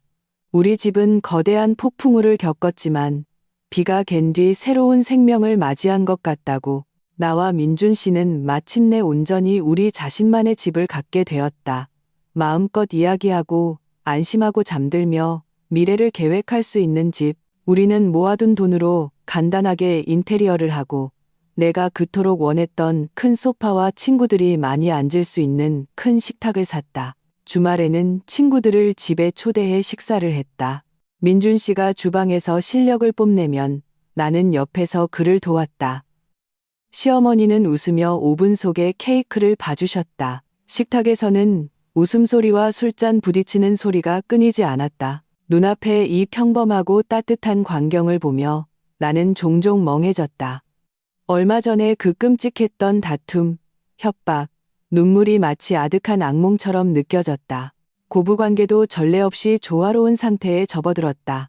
우리 사이에는 더 이상 의심과 계산이 없었고 비바람을 겪은 후에 서로를 이해하고 지지하는 끈끈함이 생겼다. 우리는 함께 마트에 갔고 그녀는 내가 좋아하는 과자를 기억해 주셨고 나도 그녀가 좋아하는 요거트를 사다 드렸다. 우리는 드라마 줄거리 때문에 몇 마디 논쟁을 벌이다가 서로를 보고 웃기도 했다. 그녀는 더 이상 군림하는 시어머니가 아니라 우리가 돌봐야 할 평범한 노인이었다. 그리고 나도 마침내 진심으로 그녀를 엄마라고 부를 수 있게 되었다. 민호에 대해서는 우리는 거의 언급하지 않았다. 우리는 그가 교도소에 있다는 것을 알았다. 시어머니는 매달 그에게 약간의 생활비를 붙여주셨다. 많지는 않았지만 한 번도 거르지 않았다. 나는 그녀의 마음속에 여전히 그 아들이 남아있다는 것을 알았다. 피는 물보다 진하고 가족의 정이라는 것은 끊어낸다고 해서 정말로 미련 없이 사라지는 것이 아니었다. 나는 민준 씨에게 물어본 적이 있다. 민호가 출소하면 우리는 어떻게 해야 하냐고. 민준 씨는 오랫동안 침묵하다가 말했다. 그 녀석 하기 나름이겠지. 만약 정말 개과천선했다면 이 집에 숟가락 하나 더 놓을 수는 있겠지. 만약 여전히 그 모양 그 꼴이라면 그냥 그런 사람 없다고 생각하고 살아야지. 나는 그의 말이 맞다고 생각했다. 우리는 그에게 다시 시작할 기회를 줄 수는 있지만 더 이상 우리의 삶을 그의 잘못에 대한 대가로 치를 수는 없었다. 5년 후 민호가 출소했다. 그는 우리에게 연락하지 않았다. 우리는 동네 파출소의 경찰관을 통해 그 소식을 알게 되었다. 듣자 하니 그는 출소 후 남쪽의 한 도시로 가서 공사장에서 벽돌을 나르는 힘든 육체 노동을 시작했다고 했다. 그는 누구에게도 연락하지 않았다. 예전의 친구들에게도 이미 다른 남자와 결혼한 그의 전 여자친구에게도. 그는 마치 물 한 방울이 바다에 섞이듯 사람들 속으로 사라져 흔적도 없이 사라졌다. 그 소식을 듣고 우리는 모두 침묵했다. 시어머니는 그날 밤 또 혼자 방에서 오랫동안 머물렀다. 다음 날 그녀는 아무 일 없다는 듯이 평소처럼 공원에서 아침 운동을 하고 시장에 가서 장을 봤다. 단지 그 후로 그녀가 매달 돈을 붙이는 주소가 남쪽의 한 도시로 바뀌었을 뿐이다. 또 2년이 지났다. 내가 임신했다. 이 소식은 이 평온한 집에 엄청난 기쁨을 가져다 주었다. 민준 씨는 아이처럼 기뻐하며 나를 안고 빙빙 돌았다. 시어머니는 더욱 입이 귀에 걸리셨다. 매일같이 다양한 맛있는 음식을 해주셔서 나를 통통하게 살찌우셨다. 그녀는 모아두었던 모든 돈을 꺼내 우리에게 큰 봉투를 주셨다. 이건 할미가 아직 태어나지 않은 손주한테 주는 용돈이다. 그녀는 웃으며 말했지만 눈가에는 눈물이 반짝였다. 10달 후 나는 사랑스러운 딸을 낳았다. 딸의 탄생은 이 집을 더욱 완전하고 활기차게 만들었다. 민준 씨는 완벽한 딸바보가 되어 매일 퇴근 후 첫 번째 일은 딸을 안고 뽀뽀하는 것이었다. 시어머니는 더욱 손녀를 눈에 넣어도 아프지 않을 만큼 예뻐하며 정성껏 돌봐주셨다. 요람 속에서 천진난만하게 잠든 딸의 얼굴을 보며 나는 종종 생각했다. 삶이란 참으로 기묘한 것이라고. 고통과 절망을 겪게 하다가도 어느새 무한한 희망과 아름다움을 가져다 주니까. 딸의 첫 돌잔칫날 우리는 조촐한 생일 파티를 열었다. 친척과 친구들이 모두 와서 집안이 시끌벅적했다. 모두가 생일 축하 노래를 부르고 케이크를 자르려 할 때 초인종이 울렸다. 민준 씨가 문을 열러갔다. 문 밖에는 피부가 검고 몸이 마른 남자가 서 있었다. 그의 손에는 싸구려로 보이는 장난감이 들려 있었고 얼굴에는 거의 겁에 질린 듯한 불안한 표정이 있었다. 민호였다. 거실의 웃음소리가 순간 멈췄다. 모든 사람의 시선이 문 앞에 이 불청객에게 쏠렸다. 민호는 집안에 이 떠들썩하고 따뜻한 광경을 보며 눈빛에 부러움, 자괴감, 그리고 깊은 거리감이 가득했다. 그는 감히 들어오지 못하고 문 앞에 서서 손에 든 장난감을 민준 씨에게 건넸다. 형, 나 그냥 한번 보러 왔어. 그의 목소리는 쉬어 있었고 짙은 남쪽 사투리가 섞여 있었다. 딸 낳았다고 들었어. 이건 내가 애기 주려고 산 선물이야. 민준 씨는 그를 쳐다보고 또 그의 손에 들린 조악한 플라스틱 인형을 쳐다보았다. 받지 않았다. 집안의 분위기는 어색하고 긴장되었다. 시어머니가 지팡이를 짚고 천천히 다가왔다. 그녀는 세월과 삶에 깎여 더 이상 예전의 모습을 찾아볼 수 없는 아들을 보며 복잡한 눈빛을 했다. 들어와. 그녀는 담담하게 말했다. 민호는 망설이다가 고개를 숙이고 안으로 들어왔다. 그는 슬리퍼로 갈아 신고 거실 구석에 어색하게 서 있었다. 방 안의 즐거운 분위기와는 전혀 어울리지 않았다. 아무도 그에게 말을 걸지 않았다.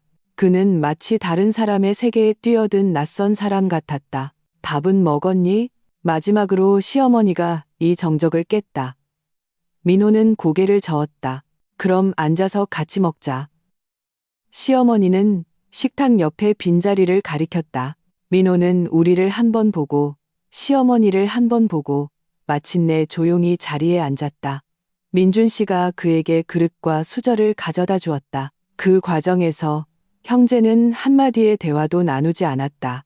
생일 파티는 기묘한 분위기 속에서 계속되었다. 민호는 그저 고개를 숙이고 묵묵히 밥만 먹었다. 한마디도 하지 않았다. 한때 빈둥거리며 게임만 하던 그의 손은 이제 거칠고 손톱 밑에는 씻기지 않은 흙대가 끼어 있었다. 나는 그를 보며 뭐라고 말할 수 없는 기분을 느꼈다.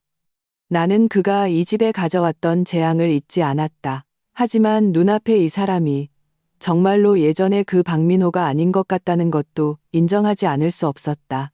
식사가 끝나고 손님들이 하나둘 떠났다. 민호도 일어나 떠날 준비를 했다. 저 내일 가요. 그는 시어머니에게 말했다. 그냥 어머님 산소에 한번 들르려고. 그는 말을 하다 자기가 실언했다는 것을 깨닫고 서둘러 말을 바꿨다. 아니, 그냥 어머님 한번 뵈러 왔어요. 건강하시면 저도 안심이에요. 시어머니는 그를 보며 한숨을 쉬었다. 밖에서 몸 조심해라. 이것이 그녀가 그에게 해준 유일한 걱정 섞인 말이었다. 민호는 고개를 끄덕였다. 눈시울이 붉어졌다. 그는 문가로 가서 신발을 갈아 신고 다시 한번 요람해서 곤히 잠든 내 딸을 깊이 바라보았다. 그리고 그는 문을 열고 나가 어둠 속으로 사라졌다. 그는 처음부터 끝까지 나와 민준 씨에게 한마디도 하지 않았다. 그는 더 이상 집에 대해서도 돈에 대해서도 언급하지 않았다. 그는 마치 바람처럼 조용히 왔다가 조용히 떠나갔다. 그가 떠난 후 민준 씨는 묵묵히 그 플라스틱 인형을 창고 구석에 놓았다. 우리는 누구도 다시 그를 언급하지 않았다. 생활은 다시 평온을 되찾았다. 딸은 하루가 다르게 자라 웃고 기고 옹알이로 아빠, 엄마, 할미를 불렀다. 시어머니의 건강은 괜찮으셨고 매일 가장 큰 즐거움은 손녀를 데리고 아파트 단지에서 햇볕을 쬐는 것이었다. 민준 씨의 사업은 안정적으로 성장해 회사의 중간 관리자가 되었다. 나도 다시 직장으로 돌아가 일과 가정 사이에서 나만의 균형을 찾았다. 가끔 깊은 밤에 나는 민호를 떠올렸다. 바닥에 무릎 꿇고 통곡하던 모습, 라이터를 들고 미친 듯이 발버둥 치던 모습, 그리고 마지막으로 문 앞에 서 있던 그 불안한 모습. 나는 그가 정말로 개과천선했는지 알 수 없었다. 나는 그의 미래가 어떻게 될지 알 수 없었다. 하지만 그 모든 것은 더 이상 중요하지 않았다. 중요한 것은 우리가 우리의 집을, 우리의 행복을 지켜냈다는 것이다. 집집마다 풀기 어려운 문제가 있다. 우리 집의 문제는 정말로 풀기 어려웠다. 하지만 우리는 결국 그것을 풀어냈다. 왜냐하면 우리는 가장 간단한 진리를 깨달았기 때문이다. 집은 혈연으로만 유지되는 것이 아니라 사랑과 책임, 그리고 감사할 줄 아는 마음으로 유지된다는 것을. 그리고 오직 받기만 하고 줄 모르는 사람은 결국 그 집에서 버림받게 된다는 것을. 문이 닫혔다. 한때 우리를 천지개벽하게 만들었던 그 남자는 마치 호수에 던져진 돌멩이처럼 한 차례 파문을 일으킨 후 호수 밑으로 가라앉아 다시는 소식이 없었다. 삶은 거의 평범할 정도로 계속해서 앞으로 나아갔다. 딸 하윤이의 등장은 마치 따뜻한 햇살처럼 이 집에 드리워져 있던 마지막 그늘을 완전히 걷어냈다. 그녀의 웃음소리는 집에서 가장 아름다운 배경음악이었다. 시어머니는 모든 사랑을 이 작은 손녀에게 쏟아부었다. 그녀는 더 이상 과거의 원한을 되뇌지 않았고 남쪽 먼 곳에 있는 아들을 위해 한숨 쉬지도 않았다. 하윤이의 모든 성장 순간이 그녀의 노년을 가득 채웠다. 세월은 마치 베란다에서 무성하게 자라는 스킨답서스처럼 뿌즈부켰 안락한 가지를 뻗어갔다. 하윤이가 3살 되던 해 겨울, 갑작스러운 한파와 함께 시어머니에게 예고 없는 중병이 찾아왔다. 급성 뇌경색이었다. 그날 새벽, 나는 민준 씨의 공포에 질린 목소리에 잠에서 깼다. 서연아, 빨리. 엄마가 이상해. 나는 시어머니 방으로 달려갔다. 그녀는 반신이 마비된 채 침대에 누워 있었고 입과 눈이 비뚤어져 말을 하지 못했다. 오직 목에서 헉헉하는 소리만 낼 뿐. 눈빛에는 공포와 무력감이 가득했다. 구급차의 사이렌 소리가 깊은 밤의 정적을 갈랐다. 병원 복도의 불빛은 눈이 시리게 하렸다. 나와 민준 씨는 응급실 밖에서 초조하게 기다렸다. 매 순간이 한 세기처럼 길게 느껴졌다. 다행히 응급처치가 빨라 시어머니의 목숨은 건졌다. 하지만 의사의 말은 거대한 돌덩이처럼 우리 마음을 짓눌렀다. 환자분께서 생명의 위험은 넘기셨지만 뇌경색 후유증이 심각합니다. 왼쪽 신체가 마비되었고 언어 기능도 크게 손상되었습니다. 앞으로의 재활은 길고도 엄청난 인내가 필요한 과정이 될 겁니다. 길고 엄청난 인내, 이 두 단어가 가진 무게를 우리는 잘 알고 있었다. 시어머니가 중환자실에서 일반 병실로 옮겨진 후 우리는 처음으로 그 무게의 실체를 마주했다. 그녀는 침대에 누워 왼쪽 손과 발이 마치 자신의 것이 아닌 것처럼 아무런 감각이 없었다. 말을 하려 해도 불분명한 단음절만 내뱉을 수 있었다. 물을 마시거나 몸을 뒤집을 때마다 우리의 도움이 필요했다. 대소변을 가리지 못하는 것은 재활 과정에서 가장 힘들고 환자의 존엄성을 무너뜨리는 일이었다. 처음으로 시어머니의 대소변을 처리해 드릴 때 그녀는 울었다. 몸의 고통 때문이 아니라 수치심과 창피함 때문이었다. 그녀는 움직일 수 있는 오른손으로 침대 시트를 꽉 잡고 얼굴을 베개에 파묻었다. 흐린 눈물이 베개를 흠뻑 적셨다. 그 순간 나는 평생을 강하게 살아온 이 노인의 모든 자부심과 존엄성이 병마에 의해 산산조각 나는 것을 보았다. 나는 아무 말 없이 마치 아기를 돌보듯 묵묵히 그녀의 몸을 닦고 깨끗한 옷과 시트로 갈아들였다. 민준 씨는 큰 남자임에도 불구하고 눈시울이 붉어진 채 옆에서 서툴게 도왔다. 퇴원 후 진짜 시험이 시작되었다. 간병인을 고용했지만 많은 일은 간병인이 대신할 수 없었다. 매일의 재활 훈련이 가장 고통스러웠다. 우리는 마치 아이를 가르치듯 그녀를 부축해 다리를 들고 걷는 연습을 수없이 반복했다. 한 걸음 내디딜 때마다 그녀는 땀을 뻘뻘 흘리며 아파했고 억눌린 신음소리를 냈다. 언어 재활은 더욱 지루했다. 간단한 밥이라는 한 글자를 거울을 보고 수백 번 연습해야 겨우 비슷한 소리를 낼 수 있었다. 나와 민준 씨는 직장에 나가야 했고 어린 딸도 돌봐야 했다. 이제는 거의 자립 능력을 잃은 시어머니까지 더해져 삶의 무게는 순식간에 몇 배로 무거워졌다. 우리는 마치 태엽이 감긴 팽이처럼 쉴 새 없이 돌았다. 피로가 사방에서 밀물처럼 몰려와 우리를 거의 익사시킬 것 같았다. 어느 날 밤 나는 하윤이에게 젖을 먹이고 나서 서재에 불이 켜져 있는 것을 보았다. 문을 열고 들어가 보니 민준 씨가 혼자 컴퓨터 앞에 앉아 있었다. 일을 하는 것이 아니라 그저 손으로 이마를 짚고 있었다. 어깨가 미세하게 떨리고 있었다. 그는 소리 없이 울고 있었다. 내 앞에서 언제나 산처럼 강했던 이 남자가 마침내 이 무거운 삶에 짓눌려 숨쉬기조차 힘들어하고 있었다. 나는 다가가 뒤에서 그를 가만히 안아주었다. 다 괜찮아질 거예요. 서연아, 그의 목소리는 쉬어 있었다. 내가 당신한테 너무 미안해. 바보 같은 소리 하지 마요. 우리 집안의 이 엉망진창인 일만 아니었어도 당신이 이렇게 고생할 필요는 없었는데.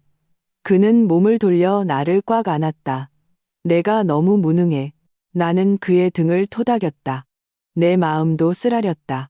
그런 날들 속에서 우리는 한 달, 두 달, 반년을 버텨냈다. 시어머니의 몸은 우리의 정성어린 보살핌 덕분에 약간의 진전이 있었다. 그녀는 이제 지팡이를 짚고 거실을 조금 걸을 수 있었고 간단한 단어도 말할 수 있게 되었다. 여전히 불분명했지만 하지만 우리는 예전처럼 회복하는 것은 거의 불가능하다는 것을 알았다. 그날 오후 나는 시어머니를 부축해 베란다에서 햇볕을 쬐고 있었다. 그녀는 창밖을 바라보았다. 아파트 단지의 다른 할머니들은 삼삼오오 모여 담소를 나누고 손주를 돌보고 있는데 자신은 이 좁은 공간에 갇혀 있었다. 그녀의 눈빛에는 말할 수 없는 쓸쓸함과 슬픔이 흘렀다. 그녀는 갑자기 움직일 수 있는 오른손을 뻗어 내 손을 잡았다. 그녀의 손바닥은 건조하고 따뜻했다. 그녀는 나를 보며 입술을 한참 떨다가 불분명하게 몇 글자를 내뱉었다. 민호 보고 싶다. 내 심장이 쿵 내려앉았다. 민호? 우리가 오랫동안 입에 올리지 않았던 그 이름. 병마와 외로움의 고통 속에서 그녀는 결국 자신에게 그토록 상처를 줬지만 여전히 자신의 살점을 떼어준 작은 아들을 떠올린 것이다. 나는 그녀의 애원하는 눈빛을 보며 순간 어떻게 대답해야 할지 몰랐다. 민호에게 알릴까? 그는 천리 밖에 있는데 알려서 또 무슨 소용이 있을까? 설마 그가 돌아와 어머니를 돌볼 것이라고 기대할 수 있을까? 우리는 이미 그의 과거의 잘못 때문에 너무나 큰 대가를 치렀다. 이제 와서 왜 우리가 그를 다시 불러들여 이 어렵게 얻은 평온을 깨뜨려야 하는가? 민준 씨의 태도는 나보다 더 단호했다. 안 돼. 저녁에 내가 시어머니의 생각을 그에게 전하자 그는 생각할 겨를도 없이 단칼에 거절했다. 알려서 뭐하게. 돌아와서 엄마 이 꼴을 보고 우리 비웃으라고? 아니면 또 와서 우리한테 짐만 되라고? 그때의 상처는 너무나 깊었다. 수년이 지났음에도 살짝 건드리기만 해도 피가 흘렀다. 하지만 그건 어머님 소원이잖아요. 나는 조용히 말했다. 엄마는 그냥 잠깐 정신이 흐려지신 거야. 민준 씨는 초조하게 거실을 서성였다. 제 버릇게 못 준다고 그때 그 녀석이 우리한테 어떻게 했는지 엄마한테 어떻게 했는지 잊었어? 걔만 아니었어도 엄마가 그렇게 큰 충격을 받고 몸이 이렇게 나빠지셨겠어? 민준 씨의 말은 모두 맞았다. 나는 반박할 수 없었다. 하지만 시어머니의 그 애원하는 눈빛이 계속해서 내 머릿속에서 떠나지 않았다.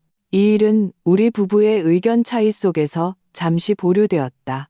그러던 어느 날 간병인이 임시로 휴가를 냈고 회사에서는 갑자기 나에게 긴급 회의에 참석하라고 통보했다. 민준 씨도 지방 출장 중이었다. 집에는 나와 시어머니, 그리고 3살 배기 딸 하윤이만 남았다. 나는 어쩔 수 없이 시어머니를 침실 침대에 눕혀드리고 물과 음식을 챙겨드린 후 하윤이를 거실에 앉히고 만화 영화를 틀어주었다.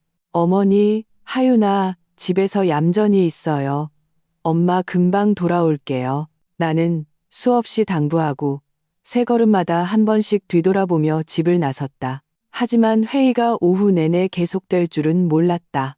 회의가 끝나고 핸드폰을 보니 부재중 전화가 10통이 넘게 와 있었다.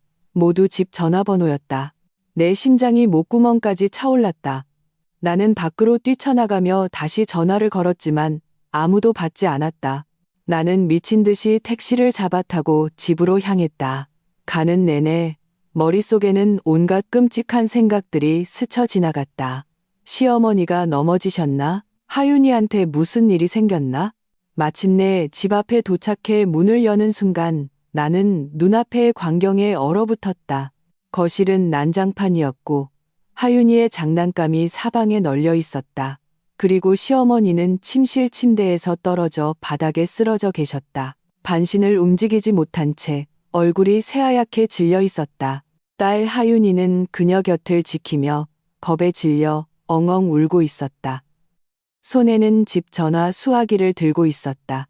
그 10통이 넘는 부재중 전화는 이 겨우 3살짜리 아이가 평소 우리의 모습을 흉내내어 내게 건 것이었다. 어머니, 오시네 때 신내고 도미고, 옴니스. 나는 넋이 나가 달려가 시어머니를 안아 올렸다. 시어머니는 나를 보고 눈물이 왈칵 쏟아졌다. 입으로는 초조하고 절망적인 아아 소리를 냈다. 확인해보니 다행히 넘어진 것 외에 2차적인 부상은 없었다. 하지만 그 순간 나는 충격에 빠진 시어머니를 안고 통곡하는 딸의 울음소리를 들으며 이 난장판이 된 집을 보고 나 자신의 눈물도 걷잡을 수 없이 흘러내렸다.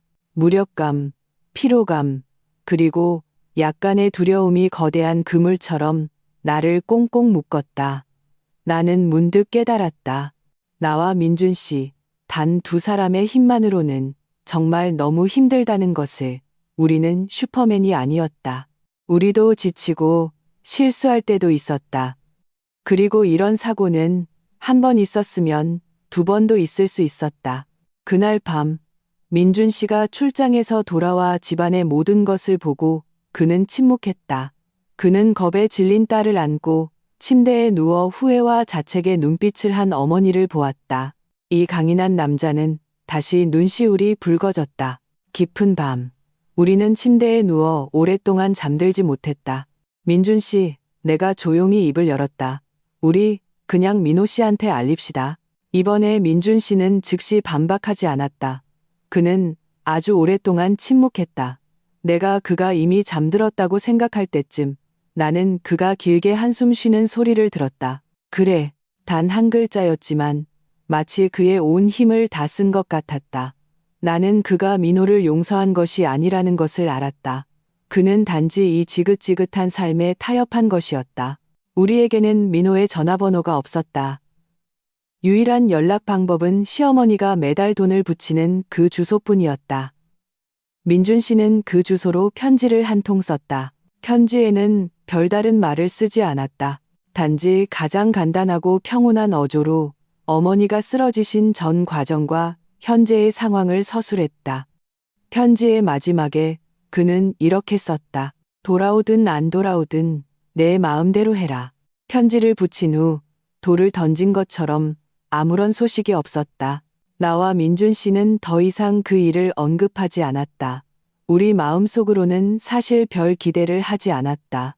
아마 민호는 편지를 받고도 귀찮다고 생각하며 못 본 척할 것이고 혹은 이미 그곳을 떠나 편지를 받지 못했을 수도 있었다. 생활은 계속되었다. 우리는 120%의 정신을 차리고 다시는 조금의 태만도 허용하지 않았다.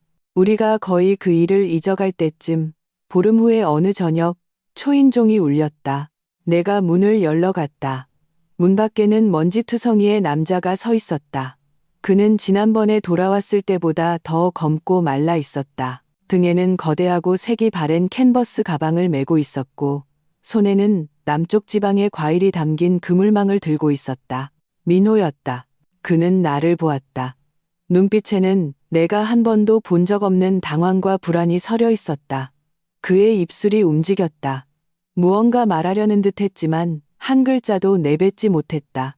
그는 단지 손에 든 과일을 묵묵히 내밀었다.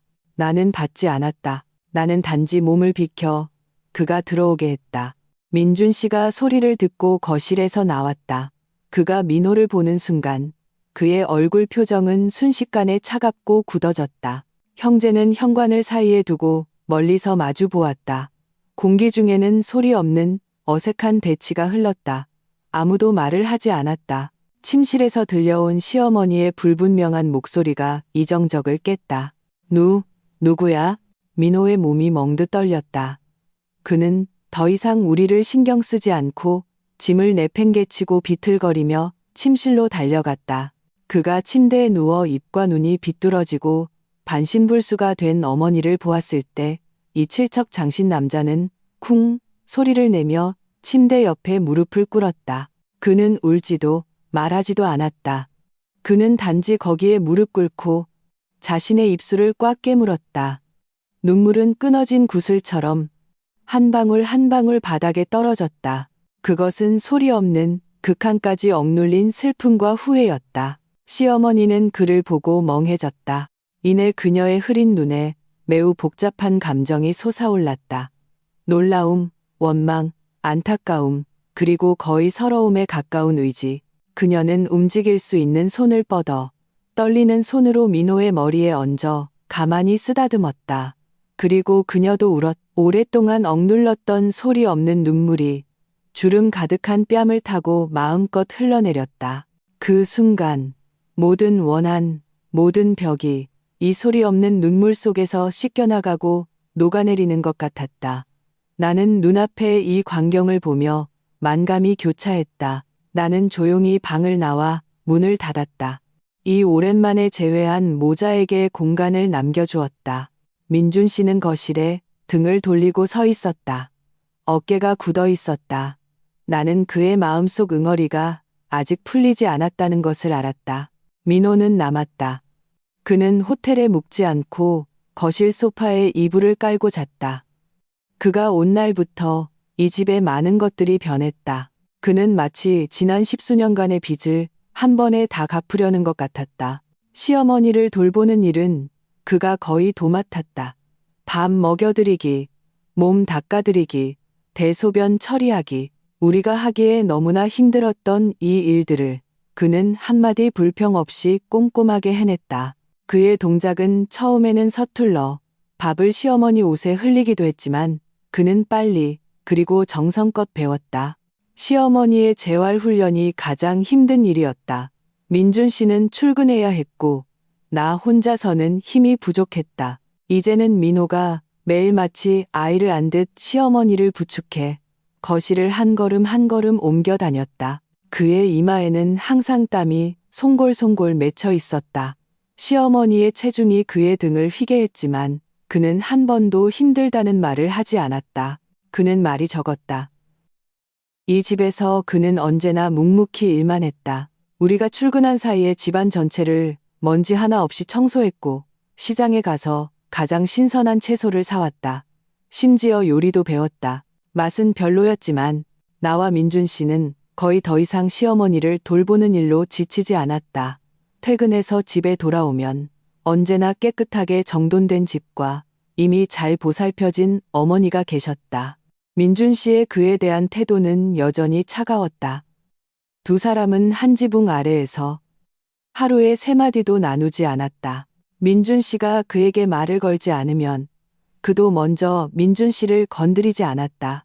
그는 단지 행동으로 묵묵히 자신의 죄를 갚아나가고 있었다. 한 번은 새벽에 거실에 불이 켜져 있는 것을 보았다. 다가가 보니 민호가 소파에 앉아 작은 스탠드 불빛에 의지해 시어머니의 위축된 왼쪽 다리를 마사지하고 있었다. 그의 손놀림은 전문적이었다. 분명히 따로 배운 것이었다.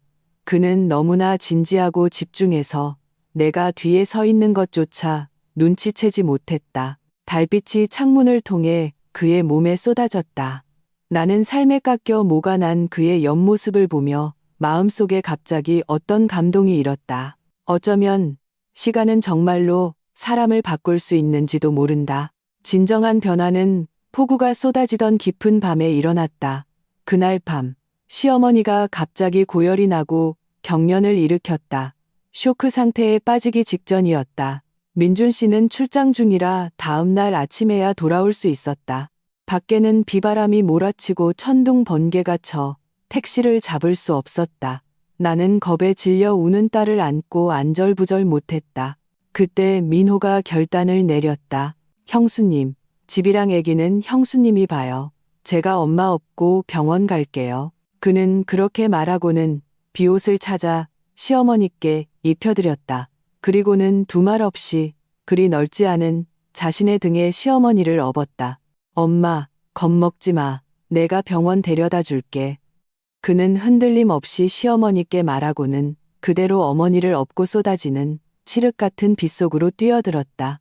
나는 문 앞에 서서 비바람 속에서 한 걸음 한 걸음 힘겹게 나아가는 그 뒷모습을 보았다. 눈물이 순간 시야를 흐렸다. 그 순간 나는 몇 년 전 바닥에 무릎 꿇고 통곡하던 탕자를 보았고 또한 지금 비바람 속에서 어머니를 위해 한 세상을 짊어진 진짜 남자를 보았다. 민준 씨가 밤새 외지에서 병원으로 달려왔을 때 시어머니는 이미 위험을 넘기고 병실에서 잠들어 계셨다. 그리고 민호는 병상 곁을 지키고 있었다. 그는 온몸이 흠뻑 젖어 머리에서는 물이 뚝뚝 떨어지고 얼굴에는 피로가 가득했다. 민준 씨는 그를 보았다. 입술이 움직였다. 마침내 그는 다가가 자신의 외투를 벗어 민호의 어깨에 걸쳐 주었다. 가서 옷 갈아입어. 감기 걸리겠다. 그는 쉰 목소리로 말했다. 민호가 고개를 들어 그를 보고 멍해졌다.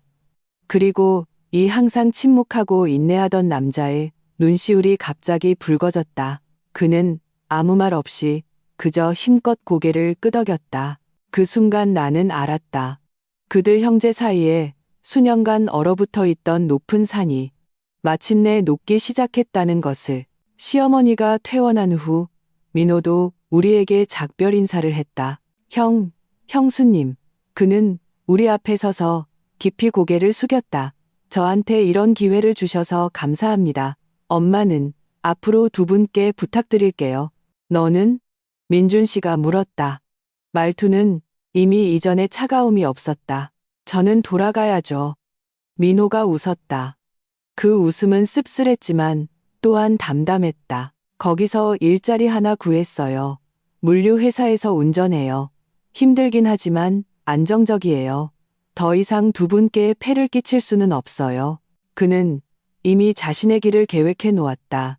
평범하지만 착실한 길. 시어머니는 그의 손을 잡고 그가 가는 것을 아쉬워했다. 앞으로 자주 와서 봐. 그녀는 불분명하게 말했다. 민호는 힘껏 고개를 끄덕였다. 돈 모으면 형님네 집 근처에 방 하나 얻을게요. 그때는 매일 와서 엄마 뵐게요. 그는 떠났다. 여전히 그색 바랜 캔버스 가방을 메고. 하지만 이번에 그는 떠날 때 허리를 꼿꼿이 폈다. 우리 세 식구는 그를 아래층까지 배웅했다. 인파 속으로 사라지는 그의 뒷모습을 보며 민준 씨가 갑자기 그를 향해 크게 소리쳤다. 박민호. 민호가 돌아보았다. 설날에 밥 먹으러 와라. 민준 씨가 외쳤다. 민호는 멍해졌다. 그리고 그는 웃었다. 그는 아무 말도 하지 않고 단지 우리를 향해 힘껏 손을 흔들었다. 햇빛 아래 나는 그의 눈가에서 반짝이는 무언가를 본 것 같았다. 생활은 다시 평온을 되찾았다. 하지만 이번의 평온은 이전과는 조금 달랐다. 우리 마음속에 마치 무거운 돌덩이 하나를 내려놓은 것처럼 전례 없이 가볍고 편안해졌다. 시어머니의 몸은 우리의 계속된 보살핌 아래 하루하루 좋아졌다. 비록 다시는 일어서지 못하셨지만 그녀의 얼굴에는 항상 만족스럽고 평온한 미소가 걸려 있었다. 그녀의 말도 점점 더 분명해졌다. 그녀가 가장 좋아하는 일은 휠체어에 앉아 하윤이가 거실에서 뛰어다니는 것을 보고 우리에게 민준 씨와 민호의 어릴 적 이야기를 해주는 것이었다. 기분이 좋을 때는 아이처럼 웃으셨다. 나는 그녀의 마음도 완전히 치유되었다는 것을 알았다. 그해 섣달그제 우리는 만두를 빚고 푸짐한 상을 차렸다. 초인종이 울렸다. 하윤이가 짧은 다리로 뛰어가 문을 열었다. 삼촌. 문 밖에는 먼지투성이의 민호가 서 있었다. 그의 손에는 크고 작은 설 선물이 들려 있었고 얼굴에는 약간의 어색함과 함께 집에 돌아온 기쁨을 감추지 못했다. 형수님, 엄마, 저 왔어요. 왔으면 됐어. 민준 씨가 다가가 그의 손에 든 물건들을 받아들고 그의 어깨를 두드렸다. 얼른 손 씻고 밥 먹을 준비해. 창밖에는 만가의 등불과 여기저기서 터지는 폭죽 소리가 들렸다. 창 안에는 우리 가족이 둘러앉아 김이 모락모락 나는 설날 음식을 먹고 있었다. TV에서는 설 특집 프로그램에 흥겨운 노래가 흘러나왔다. 하윤이는 시어머니 무릎에 앉아 까르르 웃었다. 민준 씨와 민호, 두 형제는 잔을 부딪히고 단숨에 마셨다. 나는 눈앞에 이 광경을 보며 눈시울이 촉촉해졌다. 집집마다 풀기 어려운 문제가 있다고들 한다.